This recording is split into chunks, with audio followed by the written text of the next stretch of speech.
মেয়েরা কখনো একরূপী হয় না, তারা বহুরূপী হয়। শুধু সময়, স্থান, পরিস্থিতি ও ব্যক্তির আচরণের ওপর ভিত্তি করে তারা নিজেদের রূপ বদল করে।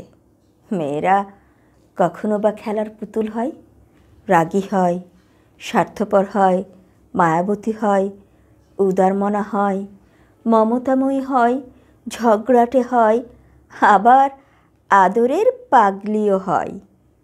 সব কিছুই একটা মেয়ের মধ্যে সুপ্ত অবস্থায় থাকে। শুধু আপনাকে খুঁজে নিতে হবে আপনি তাকে কোন রূপে দেখতে চান।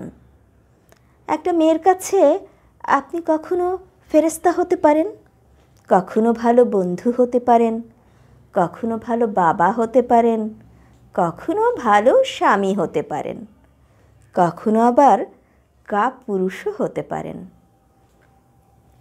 সব কিছুই নির্ভর করে আপনি তার সাথে কেমন আচরণ করছেন। কোনো মেয়ে নিজে থেকে তার খারাপ রূপটা কখনো প্রকাশ করে না, যদি আপনি তাকে বাধ্য না করান। আবার কোনো মেয়েই আপনাকে উজাড় করে ভালোবাসবে না, যদি আপনি তার কাছে নিজেকে সেইভাবে উপস্থাপন করতে না পারেন।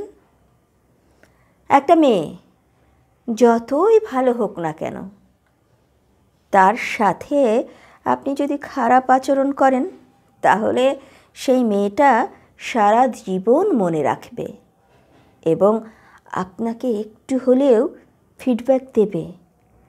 অপরদিকে একটা মেয়ে যতই খারাপ হোক না কেন, আপনি যদি ভালো আচরণ করেন, তাহলে অবশ্যই ভালো কিছুই ফেরত দেবে। তাই তো কবি বলেছেন, মেয়েরা হলো পানির মতো, তাদের যে পাত্রে রাখা হয় তারা সেই পাত্রের আকার ধারণ করে।